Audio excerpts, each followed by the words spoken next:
Singapore Writers Festival 2012, we find that Singapore playwrights are very well represented. However, authors from all over the world have been featured, including Man Booker nominee Jeet, Thayil, and I got to interview him. A very good day to you. I'm Emily Ohlers, your friendly host of Urban Kulit, and today we have an exciting guest, Jeet Thayil, who's come all the way to Singapore to speak for the Singapore Writers Festival. You might be asking why we're interviewing a writer. You'll find out soon. Hi Jeet, welcome. Hello, it's a pleasure to be here. It's a pleasure to meet you. Jeet was actually part of a very big list of people, a very important list of people recently. He was a nominee for the Man Booker Prize. I understand it was your debut novel as well, Narcopolis? My first novel, yes. So how did Narcopolis end up being, a debut novel end up being on the list for the Man Booker Prize? I'm sure luck has something to do with it, but in fact it wasn't entered for the prize, and the Man Booker Committee asked for it. On the shortlist, 3 of the books on the shortlist were by very small independent presses that in fact many people would never have heard of. So I think they do a very wide range of selected reading before they choose the long list and then the short list. Narcopolis is based in Bombay. Yes, it is. And it is all about the opium dens of the 70s and 80s? Late 70s, 80s and part of the 90s. Part of the 90s. So this theme has been with you for a long time, so it started with a poem. Did the poem then lead into the book? What was the genesis of the book? The poem led to the libretto, and the book actually started when I came back to India from New York in 2004. I was planning, I was a journalist like you for 20 years, and very frustrated with the life. I hated my job, and moved from, I'm sure you don't, but I didn't have an interesting job like you. I worked for a terrible Indian newspaper in New York, my last job. So I decided to quit journalism, and I moved from the US to India, where it's easier to live without a job, and I wanted to be a full-time writer. And I started work on a book of non-fiction about Indian religion. And I'm so glad I abandoned that eventually, because, you know, a book on Indian religion, non-fiction, it might have had 6.5 readers in all, you know, including my parents and the family pet.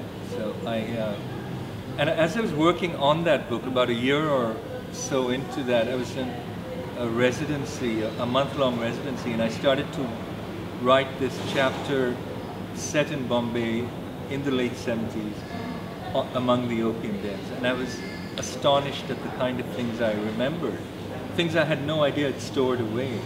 You know, all kinds of things came out from, you know, a slant of sunlight in the afternoon, and the way it lit up this room, and the way everything in that room was conducted on floor level, and the lamps, and snatches of music, and scents, and somebody's face in the afternoon light. All of this kind of came pouring back, and I wrote this chapter, and that was it. I just followed it. And the book announced itself as a work of fiction. And you know, when a book does that to you, if you have any sense, you obey and you follow. And I did. And 5 years later, I had a novel called Narcopolis. You know, I'm friends with many novelists, and my novelist friends are introverted. They only go to shopping centers off-peak hour, and they would not want to read their work. One of my friends is a brilliant poet, but she hates reading her work. She'll get someone else to read the work for her. Read it for her in public? In public, she won't perform it. That's just ridiculous, because I never want to hear an actor, no offense, but I never want to hear an actor read a poet's work, you know, because they read it in that fake British voice often. I don't know about Singapore, but in India there's always this horrible kind of fake British voice, and then you read this poem and you always read it, you know. And I'd rather hear deliver. Deliver it so the voice hits the back of the room and all that. I want to hear the poet read it badly. Because, you know, you go to hear a writer read because you want to see the mistakes. You want to see them mess up. You want to see the stains on their shirt. You want to see how their socks don't match, and how they missed a spot shaving, and how, you know, you want to see the mess ups, and you To want reflect the work, to reflect the, well, no, just the to, personality? Or? well, just to see the human side. You don't want perfection. It never interests me, perfection. And I think that's a definition of beauty too. Beauty is the flaw. It's the flaw that makes the beauty. Have you always been confident like this about imperfection, for example, from when you were a child? No, absolutely not. I've been doing this for a while. It's just I've been doing it for a few years now, and you know, I've been, especially this last year, I've been on the road pretty much all year. So after a while, you just, you know, it's like you arrive in a town. You haven't had time to really get over the jet lag.